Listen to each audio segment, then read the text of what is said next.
as a person with both Scottish and Irish lineage in my history, I can't help but feel a little weird. Just kidding.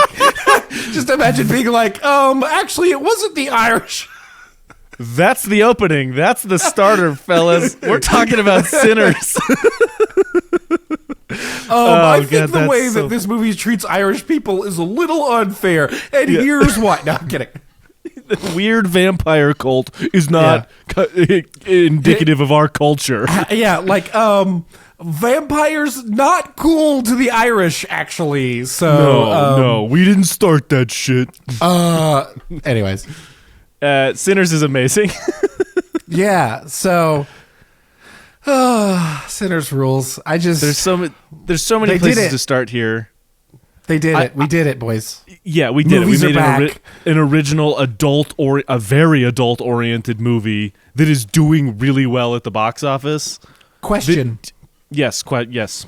Can a vampire movie be considered truly original?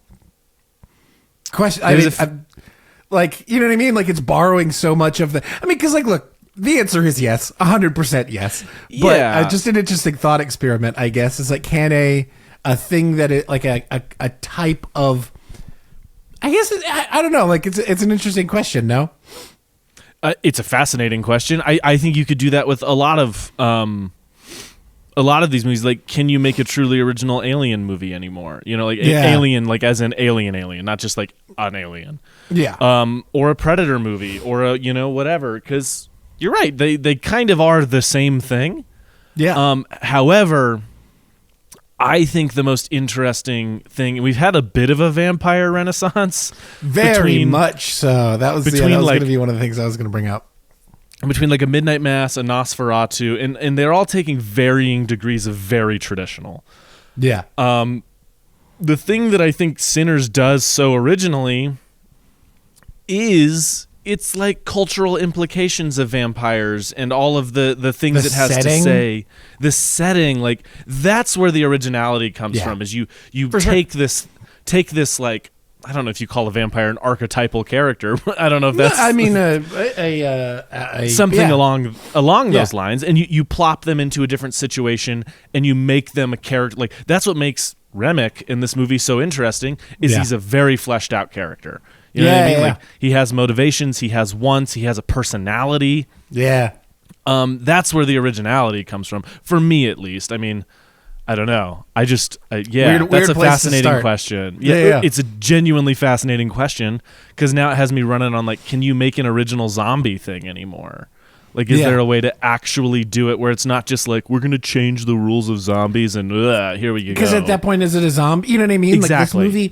This movie, one of the things that I definitely really appreciate about this movie is how traditional the vampire fiction is. It's these are vampire-ass vampires. It's the one thing we don't see is... the only thing we don't see is them turn into a literal bat. That's the only vampire lore thing that's not used, and yet they still fly. They still, very much could have just off screen. Yeah. I mean, I think we see the can't go out during the day, gets burned by the sun. We see that one a lot. Obviously, they drink blood and can create more of their own through that. But one thing we never see is the have to be invited into the house. They can't just walk in, they have to be invited. What a great detail. What a great way to the setup and payoff of that detail. So good. Yes. And so hard to pull off in the way that they pull off in this movie. That should be the most boring part of this movie, is because there are 7 scenes just in that doorway. You know what I mean? With people, it at a certain point should get old, and it doesn't even come close to becoming tired. Right. Oh, I should also add before I forget, Abigail is another recent vampire movie. That one, unfortunately, did not do great at the box office. It should have. That movie's a ton of fun. Yeah. But that is a very untraditional vampire. It's got a lot of the vampire stuff, but a big part of the movie is finding out what actually works and what doesn't work on a vampire. So I agree with you. I think that the traditional nature of these vampires makes them so much freakier in a lot of ways, while still adding this I don't know. The weird cult element of it is fascinating to me. How they like immediately side with Remick, but they don't feel like mind controlled in a way. You know what I mean? Right. They don't feel like they retain all of their personality, and a lot of them retain a lot of their autonomy. You know what I mean? Yeah. Like they make choices. I love that decision to not play with the vampire formula, but just play within it. Like, what are the constraints? What are the limitations? How do I make this creative within that? Because I feel like so many people take, like, it's kind of this recent, these Universal Monster remakes. For a while, they were like, how do we make the Invisible Man the good guy? And Lee Winnell had to come in and be like, you don't. He's the villain. Have you heard that story? No. He went in to pitch on something else. Like, he was talking about something else, and then they inevitably started talking about, because he's a horror guy, so they inevitably started talking about the Invisible Man and how the Mummy didn't do well, and they're trying to figure it out, and they're like, we're having a really hard time making the Invisible Man the good guy. And he literally just went, well, I mean, he's the bad guy, so... And he left, and that night his agent called, and he goes, they loved your pitch on the Invisible Man. They want you to make it. And he's like, what pitch now? He's like, what? The fact that I said he should be a villain? The fact that I said that you should stick to the source material even a little bit? Yeah. Hysterical. It's so funny to me. But yeah, I love that. Real quick, I just want to shift into this, because for me, I have like basically zero problems with this movie whatsoever. I have one question, so I just want to get it out of the way. Yeah. Because you've seen it twice, maybe you would have caught it. So when Grace, spoiler alert, when Grace lets everyone in, like 3 people die really quickly. Yeah. Where did they come from? Were they are in the background. They are in the background. Cool. I just wanted to make sure. Whether there's the like them, carving sticks or wooden stakes and like getting the tying stakes to their guns and that kind of stuff. There's people in the background when they're handing the jar of garlic around. One random guy takes the jar and takes a bite. Like they are there. Cool. They are so not in the foreground. They are very much in the background. Again, not an issue I had with it, but I just missed that thing. And I don't, you know what I mean? Like, I don't care. Even if it was just 3 random people popped up, I was so locked in on this movie that I did not care. They could have, I thought the same thing the first time I watched it. I was like, I know where'd these those are guys just come like from? extras, or not extras, but you know what I mean? Like, I know these are just like other people that were still in the juke joint. Yes. But it's like they are so not focused on ever. Yes. They're just very clearly in the background of shots. And when I say very clearly, I mean they're in the background and they're not very clear to see, but they're there. But they do appear, so they are there, so it's not a plot hole. Okay, Okay, here is my only other, maybe not even gripe, but question. Okay. What do you think about this movie and what it has to say about faith? Because I feel like there's a metaphor here, or there's a theme here that's a little mixed or confusing to me, because I don't really know what it's trying to say with it. Preacher boy has his relationship with his father. His father wants him to give up music and be a preacher just like him. He wants to be his own musician. Goes through this night of absolute horror. He thinks that he brought the devil. And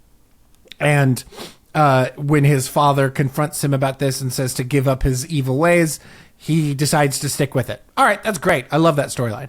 But then everything at that final scene with Remick, where it's like, it is basically a baptism. Like it's basically like a river baptism. He's talking about they literally say the Lord's Prayer in full. And then Remick says like, people came and forced these words upon me, and yet they still give me comfort. And I don't. What is it trying? You know what I mean? Like I'm a little lost in the sauce. Is it just using the visuals and like the themes without like maybe not like it, because it's specifically that scene in the river at the end where it's like a baptism. I don't know. Like, what are your thoughts on that? Fascinating question. I don't know that I'm gonna have a great answer. To me, it is about a very interesting thing that I read about this movie in Remick specifically is how he is Irish, and in that period, the Irish are a very persecuted people. Yeah. So they could very easily empathize with the struggles of these black people in this time period trying to survive. In all of the historical context for both of them, they could very easily empathize with one another. Yeah. Now, however, Remick is white. Yeah. So Remick, instead of just empathizing and trying to build one another up, he comes in and goes, I'm going to weaponize my whiteness to bring my lifestyle onto you, right? Which is what happened to him. These words were forced upon him. Yeah. He's not breaking the cycle. You know what I mean? No. Yeah. Like in respect to the thing at the end, where not even the end, the beginning, where what's his name? The Sammy, where Sam shows up and his dad doesn't try to comfort his son who is literally bleeding. Yeah. He goes, "Come on, admit you sinned, admit you're wrong, admit you're this, and give up your art, give up your voice." Right? Yeah. To me, it's relation to, because the one positive religious spiritual thing is Annie, and her what she's doing is I mean, some form of magic, some form of mysticism, right? But what it is really to me is spirituality. Like, because I've always held, like, I have a very complicated relationship with organized religion. Mm-hmm. And generally, I always tell people, it's like, I fully believe in spirituality, whatever that form that takes for you, whether you believe in some higher power entity. What I don't gel with is religion. I don't gel with organized religion. It doesn't make sense to me. It's so often used very negatively. So to me, that's what I think it's about. I think this movie is about people using and weaponizing their race or their belief system to turn pain into an object lesson, when in reality, if we were just spiritual like Annie, like if we just had these belief systems and believed in the power of both manifestation but also literal mysticism and magic on earth, we would be okay, right? Like, that to me is what it's about. It's not it's about like weaponizing religion and versus spirituality, which is a very good thing. I fault no one for believing in a god. It's when you go into these religions that kind of I'm just kidding. Anyway, that would be my take. Is it's just about really like spirituality versus like weaponizing belief systems. I really like and then I think that's the really cycle well that takes you down. Like that to me is what this movie's about. I love that. I think that's incredibly accurate. That's a really good read on it. And I think that solves my issue, I think. I have thought about nothing but this movie since I saw it. It is unbelievably good. Should we just go through is there any other issues you have? Anything at all? No, that was literally the only thing. And I saw some other reviews like mention it. And it was just like, that is an interesting, and it's all people being like, this movie absolutely rules. This is the one thing I had a question on. And I was like, that is an interesting thought, because like it does feel a little mixed at times. It is fascinating, but that describing it as like weaponizing the faith, weaponizing that religion in order to comfort and then also to take advantage of, I think is completely accurate and feels very much like the point. Yes, it fits into that mold, and I'm not gonna say it's a trope or a cliche or anything, but so many of these like cult movies or body snatcher movies or whatever have that that violation of this will be done to you. You know what I mean? And I've kind of held that certain religions, given the chance, if they could flip a switch on everybody and just make them believe, they would, which is not what faith is. You know what I mean? Yeah. Anyway, that's a dark belief I have. I think that's incredibly accurate. Yeah, but I don't know. I've thought about it a lot. I genuinely have no other issues with this movie. I mean, there's so many things in it that shouldn't work, and yet they work perfectly. You know what I mean? Like the fact that this movie is, it's what, 220 or so, something like that. And so much of the beginning has nothing to do with vampires or magic at all. They have that little opening scene where you get those like really quick flashes, which is done brilliantly, I think. Yeah, but it takes so long, and then literally 30, 40 minutes into the movie, Remick drops into frame and runs, and you're like, okay, different movie now. Yeah. But that shouldn't work. Yeah. That shouldn't work. Bunch. There's so many things that should not work in this movie. This movie has 5 endings. Yes. They're all awesome. They're all rule, and I have no issues with any of them. Yeah. This movie also does a thing that always bothers me, and it does not bother me even the slightest in this movie.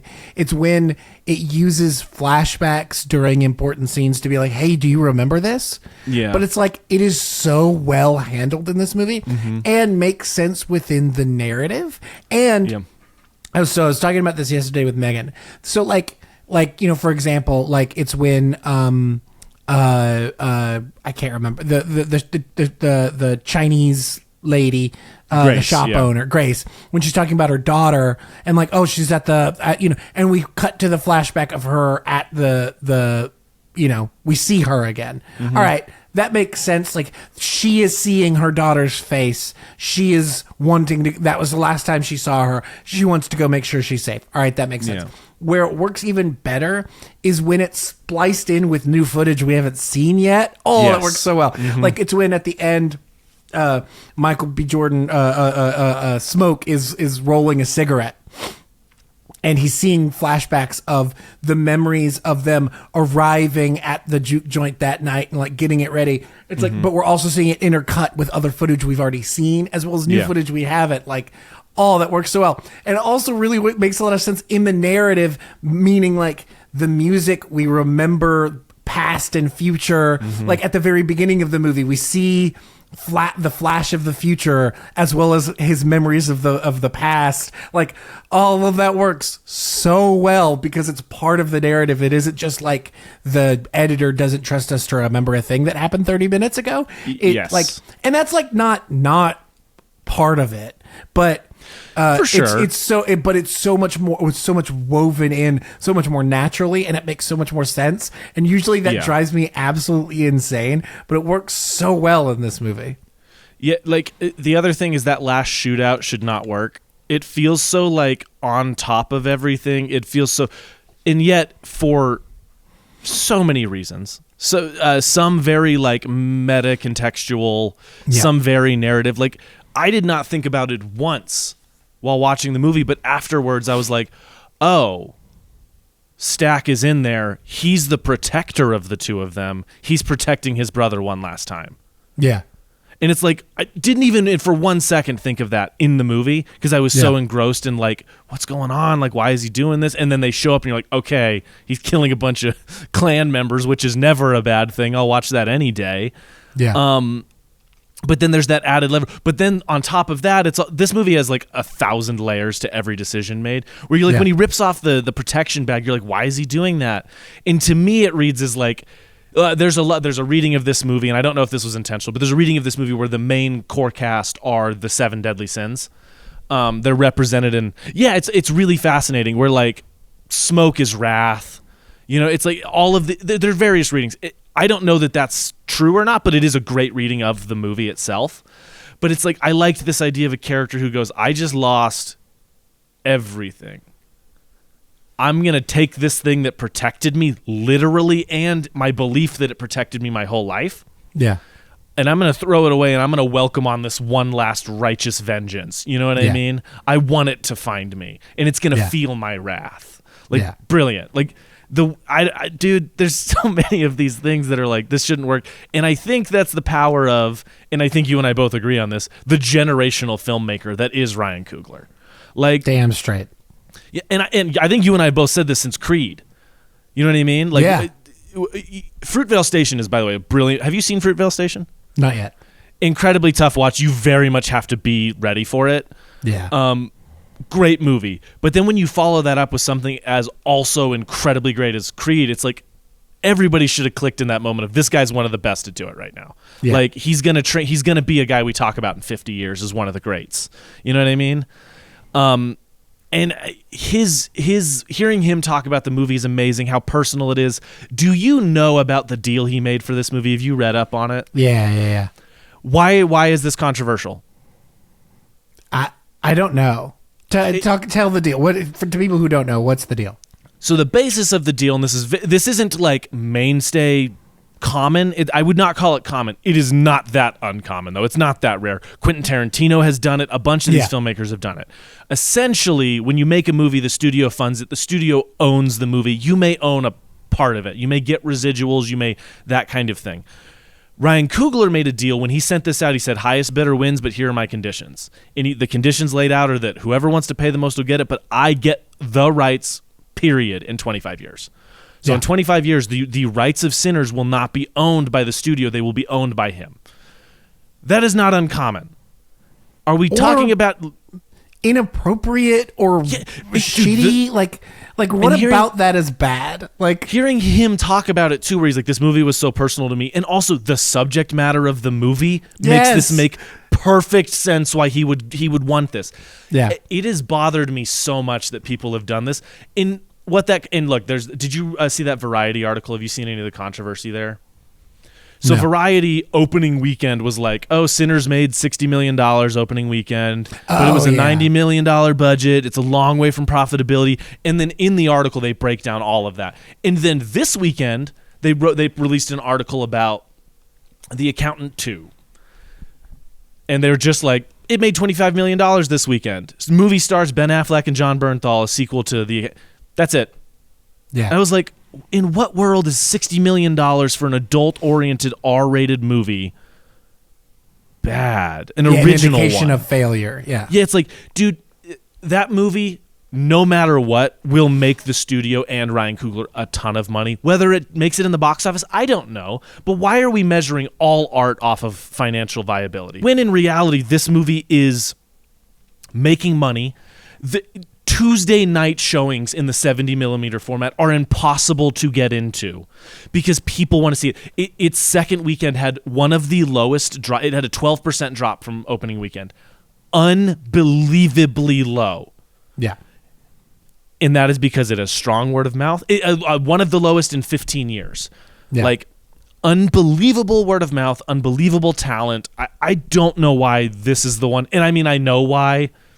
Because the industry sucks and the industry is selfish and the industry has to go, well, really, it's not a success because. And it's like, no, it is. Just because it stars black people and was made by a black man doesn't mean we have to talk about it like this. This movie is a success, period.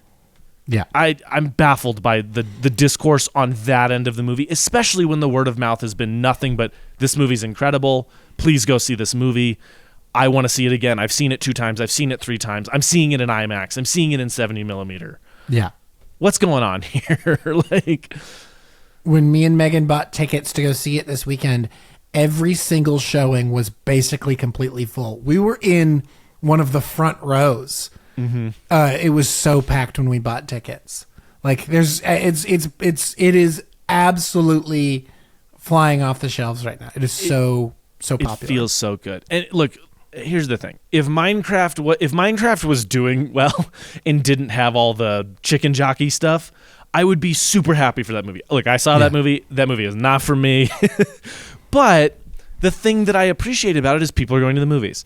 Yeah. Where that one, people are going out of irony, Sinners were going out of genuine desire for good storytelling. Yeah. Oh boy, I have missed this. I have missed this, like, not since Dune do I think we've had a movie that has had this kind of like, whoa, go see this. This is crazy. Yeah. And then before that, it was Barbenheimer. Yeah. And like, don't get me wrong, like last year had some other successes. Last year had a bunch of Wicked. A bunch of people talked about Wicked a lot. That's true. But it wasn't the same. This feels like a different beast of a cultural splash. Yeah. Anyway, but I mean, let's just talk about Coogler a little bit. Outside of his deal, which I think he's handled all the discourse on that incredibly well, and with a lot of like, hey, I'm just a filmmaker. You know what I mean? I made a movie. Like, what are we talking about this for? I adore Creed, and I really like both Black Panther movies. Yeah. This might be his best movie. Like, I need to rewatch Creed. It's tough. And here's the thing. Creed's one of my favorite movies. I have a like custom-made poster hanging on the opposite wall of this camera. I adore that movie. Something about this felt like layered in a way that just is unbelievable. Like, I feel like I could watch this 10 times and get 10 new things out of it. You know what I mean? Oh, like, yeah. Every time I'm going to peel back something. Oh, yeah. Like watching it a second time, there were so many little details that I did not notice that I was like that were so obvious this time. Megan, I think she may have mentioned it to you while you were here, but the vultures. Yeah. The fact that so like there are vultures circling overhead during specific scenes, and they are so like just those details of like because they're circling because some death is about to happen or is happening. Yeah. Like so like when Remick shows up at the KKK member's house, there's vultures are circling overhead when he shows up. When the Native Americans show up and then leave, the vultures have settled on top of the house. They're fully like about death is here. Death is here. Oh, what a great detail. There's a couple other scenes of the vultures flying overhead. It's like, oh, it's such a good, small little detail that I would not have noticed had Megan not mentioned it. And then during the rewatch, I was like so focused on it. But yeah, there are so many tiny little details like that are just like so full of story and character and meaning, Yeah.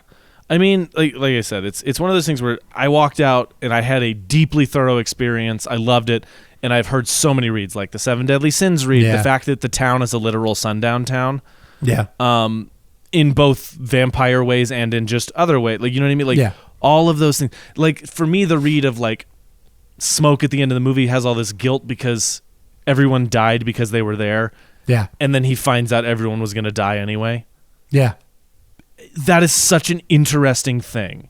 Yeah. Like I was fascinated by that. The layering in of them and like the historical context of they worked for Capone and like all of that stuff and all of the different reads on that.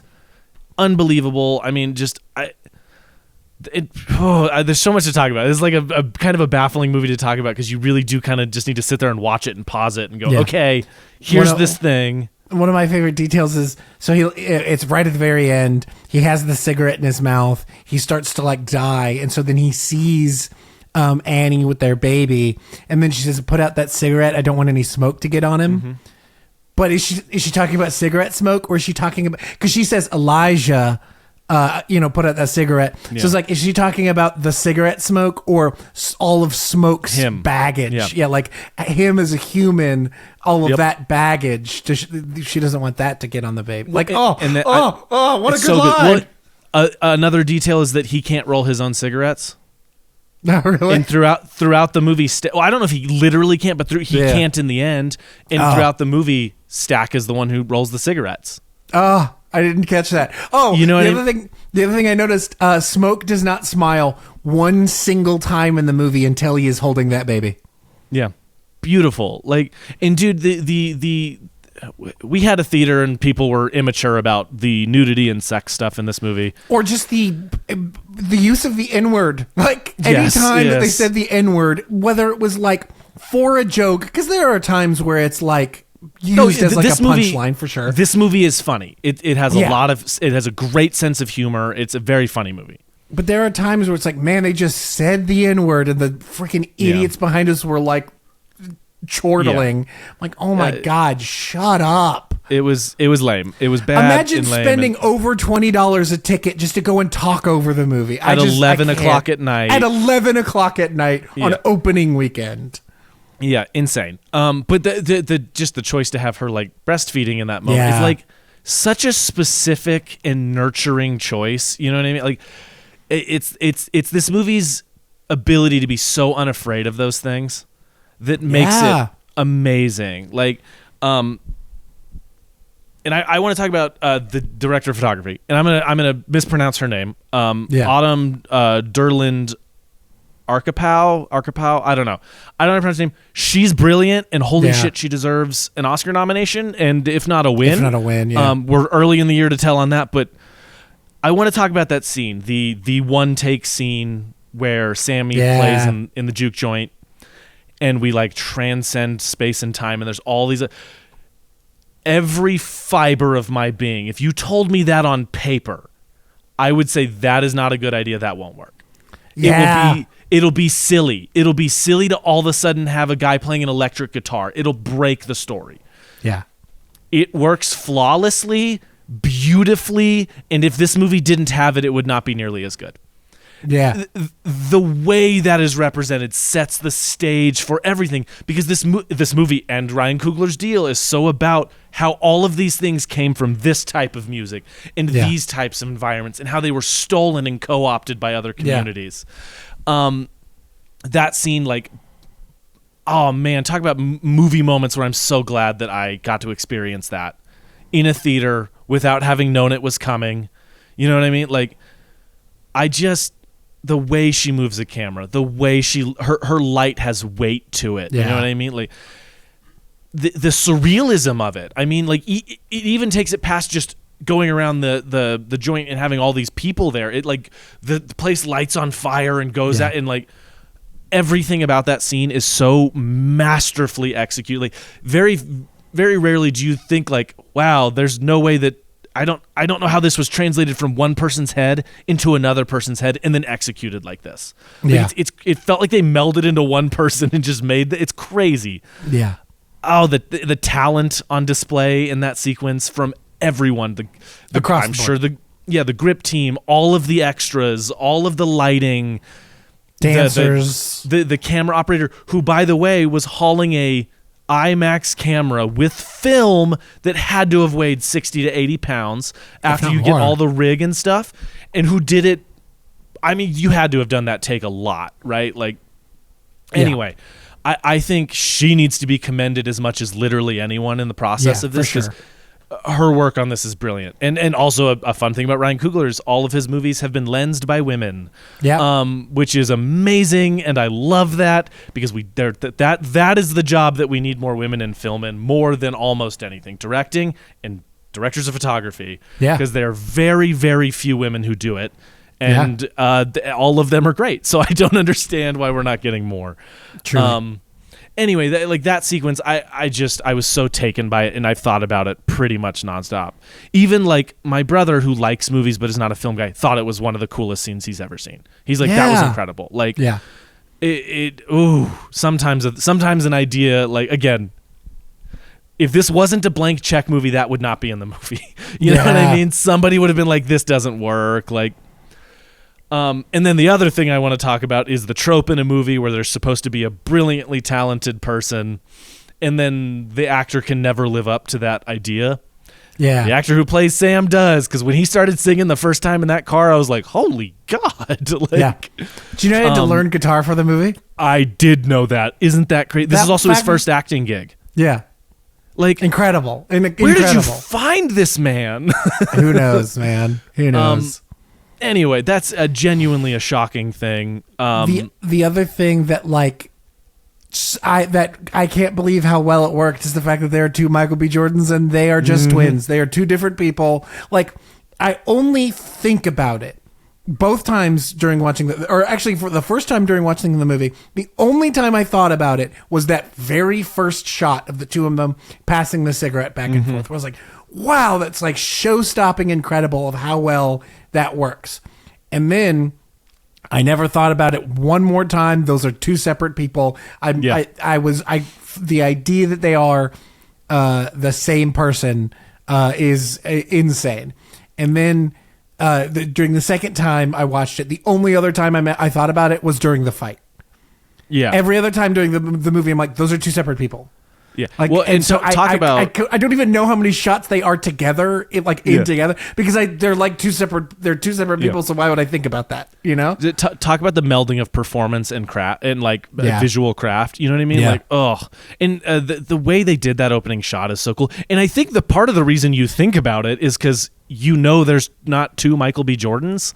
Oh yeah. And it's done so well. Your brain immediately goes like, wait a minute. Yeah. How? Like, I forgot about it instantly. Like, after that shot, I never thought about it again. Yeah.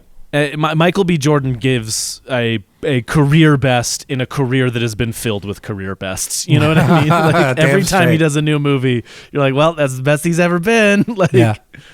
But you say that about everybody in this movie. I mean, Delroy Lindo is giving just an unreal performance. Like, he's so good. I loved him. Haley Steinfeld is giving her best performance. And I love Haley Steinfeld. I've a lot of her, like Arcane, Into the Spider-Verse. I really like her in Hawkeye. Like a lot of movies and stuff she's done, I think she's great in. And then in this, you're like, oh, you've been underutilized in a lot of ways, haven't you? Yeah.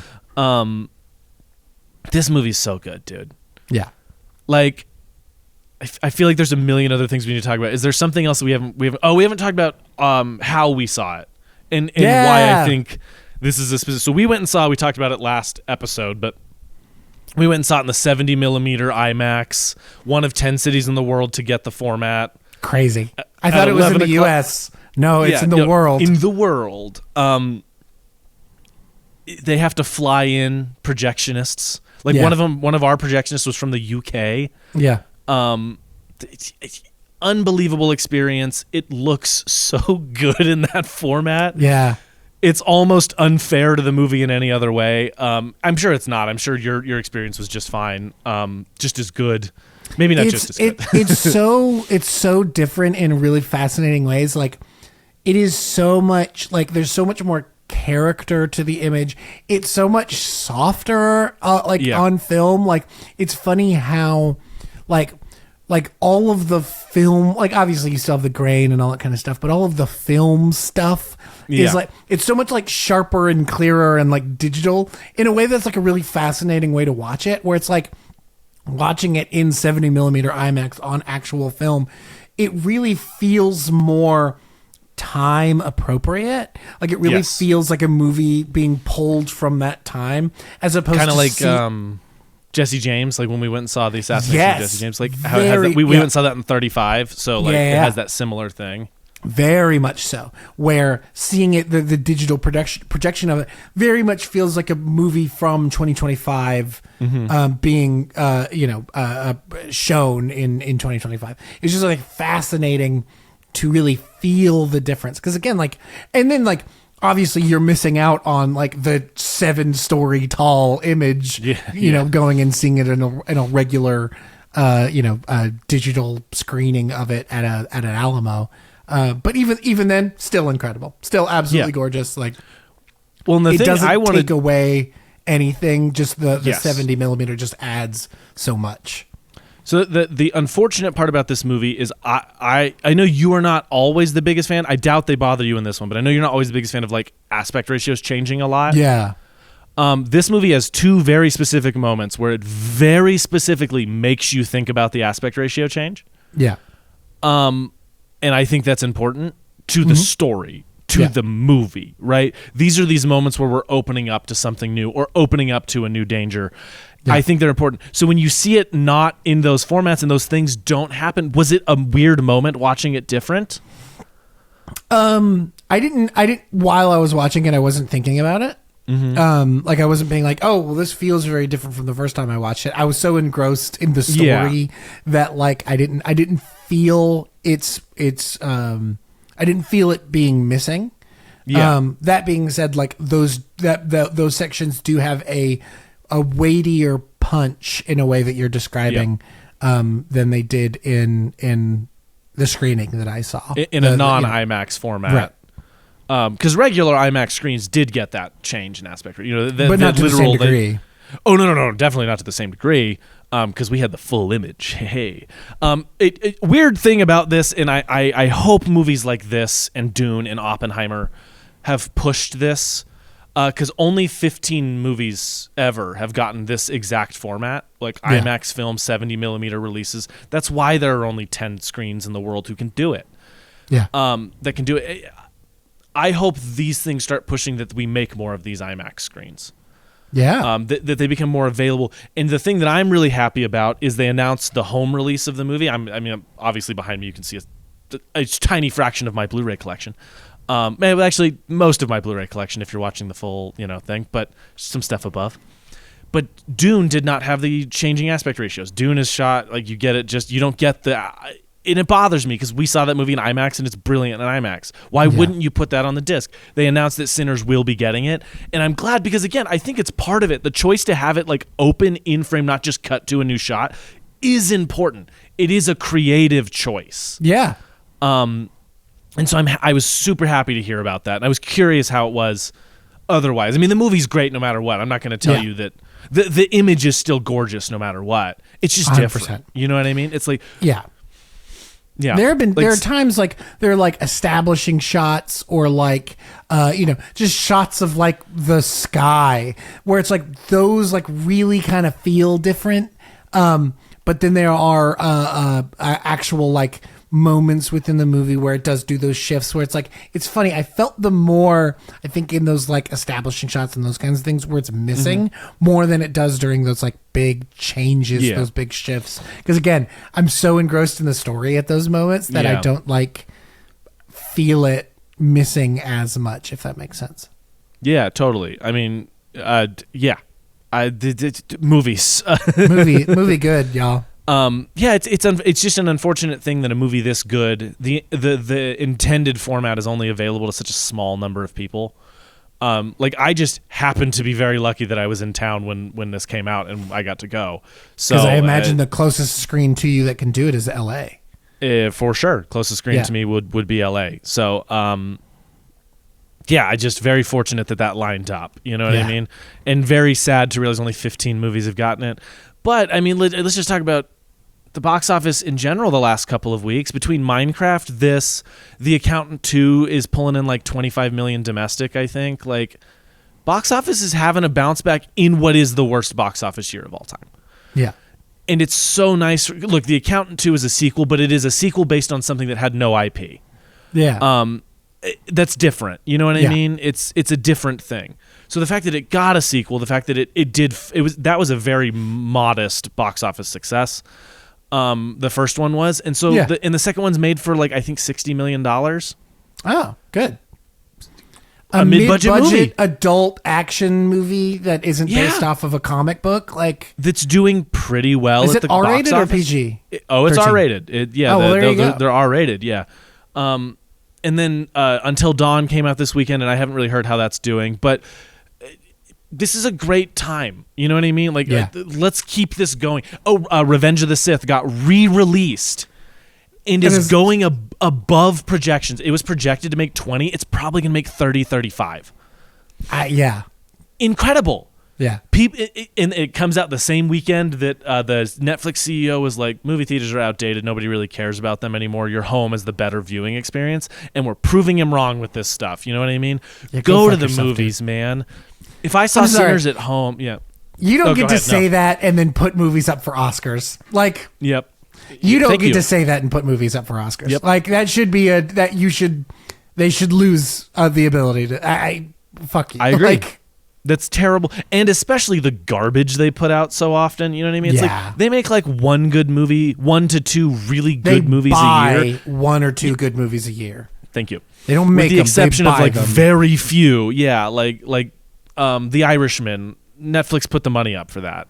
Yeah. But the vast majority of the movies that are good on there were not bought by those. Were bought out of festivals or like co-financed by other people and then distributed by Netflix. Yeah.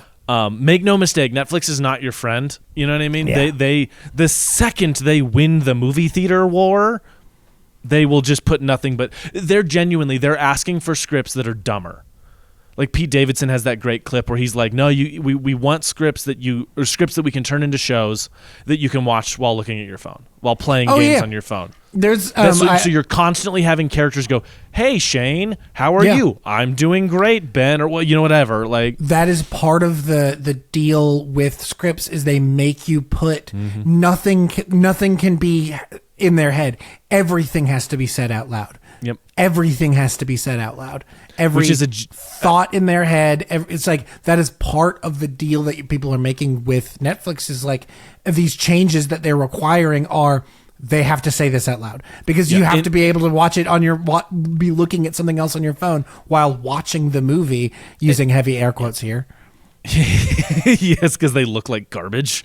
Because you're not even watching it. Well, exactly. That too. Yeah, but like you're not even watching the movie. You're listening to a podcast of a movie while scrolling Twitter. Like, and make no mistake, this is not just Netflix. This is all streamers. Yeah. Because I'm going to be so honest. Like, I hadn't put this together, and I'm sure this is not the case. The people making this show and whoever listens to this is going to come after me. The Last of Us is saying a lot that they really should be internal thoughts. I'm very frustrated with The Last of Us season 2 right now. Yeah. A lot of people love it. I'm in the wrong. I will admit that. I think the performances are great. I'm super on board with everyone who's in it. I think some of the decisions are vaguely problematic, and I think some of the decisions are not trusting an audience, and I think it's symptomatic of that. They don't want to trust me with the most recent thing that happened in the most recent episode. They have to give me a reason.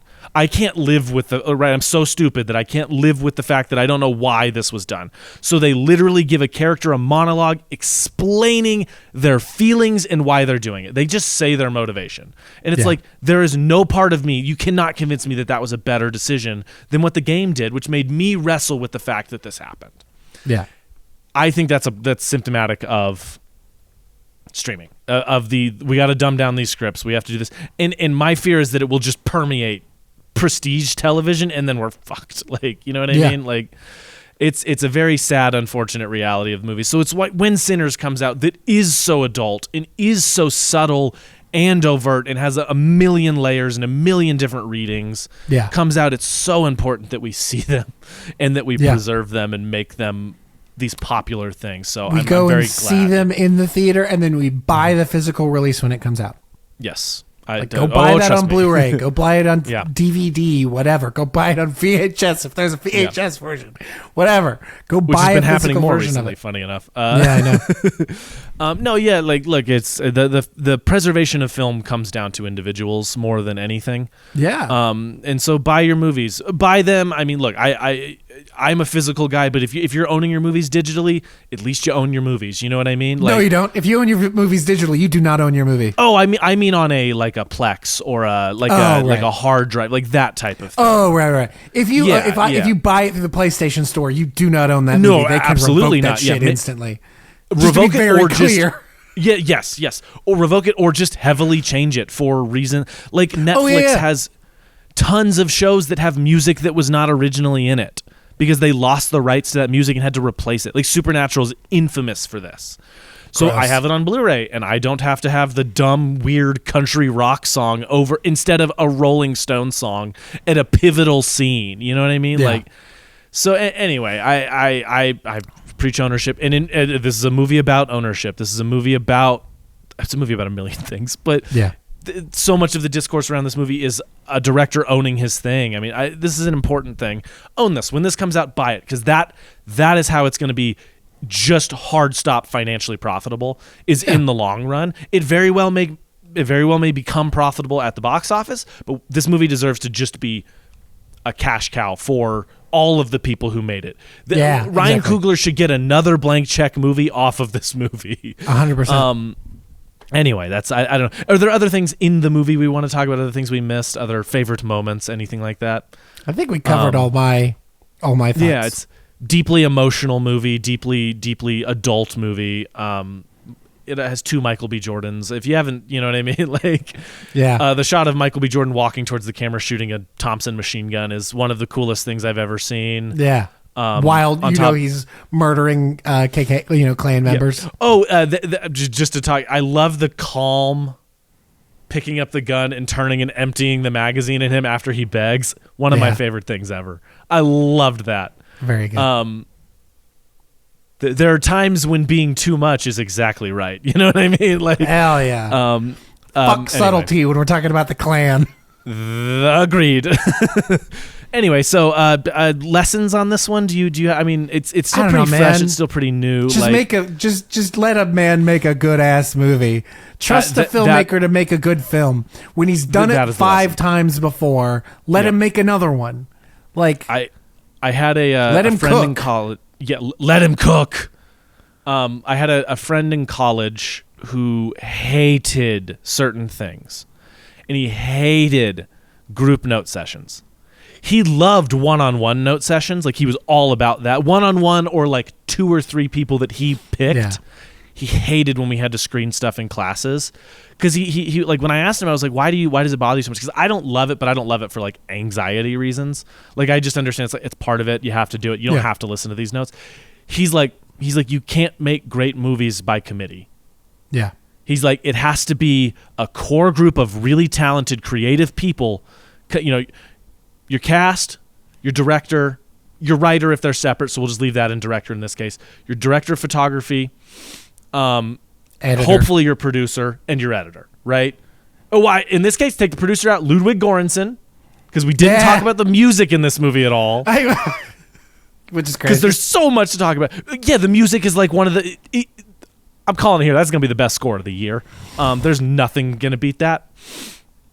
Anyway, and then your editor, right? It's when those five, 6, whatever people come together and make one strong unit, that movies become great.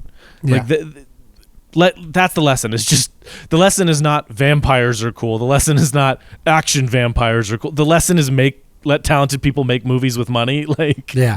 That's the lesson. Anyway, it's like you don't have to give him $300 million. You know what I mean? But like, $90 million is the exact right amount of money for this movie. Yeah. You know what I mean? Like, did not need more money than that. Did not need less money than that. That's the right amount of money for this. And it isn't wasting all of it on bad CGI. Like, it is all on screen. So much of it is real. It's all talent. And it's like, it's not just bad visual effects. And there are visual effects in this movie, and almost unilaterally are great. Yeah. And so, let him cook. Let him cook. B segment. Let him play, ref. Let him play, ref. B segment. So we're talking about lessons. One thing that we have noticed a lot in the past is when a movie comes out that wasn't expected to be that popular is very, very popular. The industry takes a lot of bad lessons from it and makes a lot of bad movies in its wake. So today, you and I are going to be studio executives having seen Sinners. What bad ideas would you walk out with this? From this movie, going, okay, this movie's a success. What is the most wrong thing you could do to make a movie based or because of the success of this movie? Yeah, like what are all the wrong lessons you could take from it? My immediate thought is just, one, taking out who made it. Is doing the thing that studios always do, where the clones of these movies are made by just whoever they can find. Who will be fine doing whatever they say. That's the wrong lesson. It's the people who made this movie as much as it is the movie. So that's an immediate wrong lesson. The clone of this is going to have some journeyman. Pitch me a movie. Here's what I'm thinking. So here's what I'm thinking. Make the Irish the villain. Make another movie where Irish people are the villain. Like, that's what I'm looking for. Like, either that or like, okay, so remember when Twilight came out and we got a bunch of, so we got like YA romance. So we need a Wolfman version of this. We need put Wolfman in the 1890s, baby. Like, you know what I mean? Not like wrong. Yeah. I think the immediate thing for me is they're going to try to keep with the criminal gangster thing. So they're going to go, here's a gangster and he has to fight the creature from the Black Lagoon or whatever. Well, I want something. I like the idea of them taking another minority and being, but like stripping all of the depth out of it and just putting like a Hispanic person in the 1870s during Reconstruction fighting a werewolf. Yes. No, we're going to do a movie in the wake of the Civil War. Wherein there's a racist like werewolf on the hunt, right? Like I do think, look, here's the thing. The other thing is period piece, not answer. You know what I mean? Like I think that's the other thing. We're going to get some period piece monster movies coming up. That is for sure happening. And don't get me wrong, I'm super on board for that if done well. That inherently is not bad, but the lesson they're going to take is period piece, monster. Those are our keys. So they're going to give me like a, I don't know, like a Revolutionary War, but they think the British are something different and it's really their werewolves, or it's a Frankenstein. Nah, twins fighting zombies. Yes, that's twins. Gonna happen. It's the twins. Okay, so we get Chris Evans. He's twins. Yeah, and he's fighting zombies. That is going to happen. Like 100%. I did actually think of a cool version of this, and it's this exists. What I'm about to pitch exists. Overlord. So it's It's World War II zombies? zombies. Yeah. No, but okay. Give me like World War II American Jewish soldiers fighting werewolves. Something. Like, give me, or what are other? I know. I'm like fighting gremlins. Yeah. World War II gremlins would be great, actually. I really like. Here's the problem. You start trying to think of monsters, and a lot of them, you're like, I don't know. Mummies. I don't know. World War II the mummies. mummy, yeah, something. Do you have any additional thoughts? What wrong lessons you would take from this movie? I do not. There's a million, and they're all gonna be bad. But at least we have sinners. At least we have more movies taking place in Mississippi. It's the Mississippi Delta. That's the thing that made it popular. That's what worked. Yeah. No, I just hope everyone in this movie gets a lot more work now because they're all great. Do you want sequels for this? No, I would watch them. I just don't really care. I would be super okay with it. I think there's a lot of like fun. Like it wouldn't be as good, I don't think, but you could do a lot of fun stuff with Stack through the decades. You know what I mean? Yeah. Like, don't get me wrong. There are places. Fun. There are things to do. Give me Stack going across the South, murdering a bunch of racists. Super into that. I could be into that. Yeah, like don't get me wrong. Like I would see them. I would welcome them as long as they got good people to make them. Give me Vampire Inglorious Bastards for racist South. But see, that's a good pitch. I would watch that. Yeah. I would watch that. See movie. I'm separate from this is good idea time, not wrong lessons time. Truly. Yeah, like I would see. And they really left the door open for it in a way that I think is fun and cool. Yes, yeah, for sure. Yeah. Recommendations. You go first. I can kick it off. I don't have anything good to recommend other than like Fruitvale Station, Creed 1 and 2, Black Panther 1 and 2. Go watch Ryan Coogler's all of his other stuff. All of it's either incredible or one of the best movies ever. I don't think there's anything in his filmography that isn't like top notch great. Like I think the thing that might be the least favorite of his is Black Panther 2, and boy howdy. Would that be impossible to make? Like I can't. The fact that it is as good as it is under the circumstances is nothing short but inspirational and incredible. Truly, it's legitimately great. My other recommendation is season 44 of Survivor. Me and Megan just finished watching it, and so I've seen season 41 through season 44 at this point, and season 44 is the best season I've watched. It is phenomenal. Is it snippy? Is it a snippy season? It doesn't have the same level of like cultural conversation. Like that isn't really a part of it basically at all. But oh my God, and in terms of like gameplay, it is like the three finalists, the three people in the final three, all are very worthy of winning. And it doesn't feel like previous seasons where it's like either it's one person or two people. Like, no, it comes down to the final tribal council, and they really truly have to win in the tribal council. Yeah. And the arcs that certain characters have throughout the season are phenomenal. Like it is really, really, really great. Like it is a great season of television. I highly recommend. Wait till you get to 46. I can't wait. I cannot which wait I'm for watching currently, and holy shit! I saw The Thing. Yeah. Yes. Is it as good as my dreams?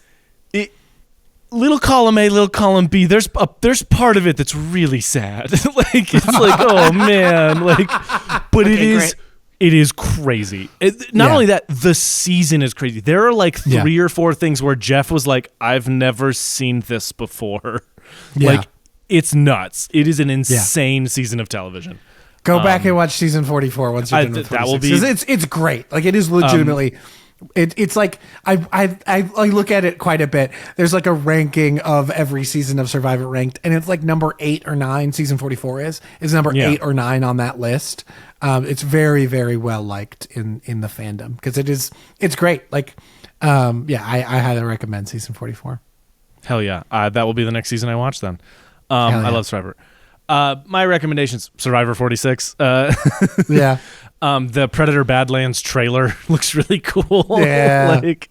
And the implications of said trailer and possible future movies is super fun. Ryan Coogler's movies. I don't know. The Rehearsal. I've been watching. I started the new season of The Rehearsal, and it's hysterical and promises to be a very insane season of television. Yeah. So I'm very excited to see where that goes. That'd be about all I have to recommend. This week, I mean, other than that, just the movie going experience. Like, go see. There's a bunch of movies in theaters right now. Go see them. Like, there's good stuff out. Support it. Yeah, go see The Accountant 2. Apparently, it's pretty darn good. Yeah. Go see Until Dawn. Apparently, it's pretty okay. Yeah, I've heard it's okay. Yeah. Well, I mean, like, and that was what I've heard is that like it's not Until Dawn at all. But it's a pretty fun horror movie. It's a pretty fun, gory horror movie. And I'm like, yep, that looks exactly what I saw in the trailers. It doesn't look like Until Dawn at all. I heard it described as like the sequel to Until Dawn more than anything. And I was like, fascinating. Okay. Like short. Weird. But I love David F. Sandberg. Go support him. I do too. So yeah, go see all those movies. Go watch 2 seasons of Survivor. Watch every Ryan Coogler movie, including and especially Sinners. Or don't. I don't know, man. Live your life.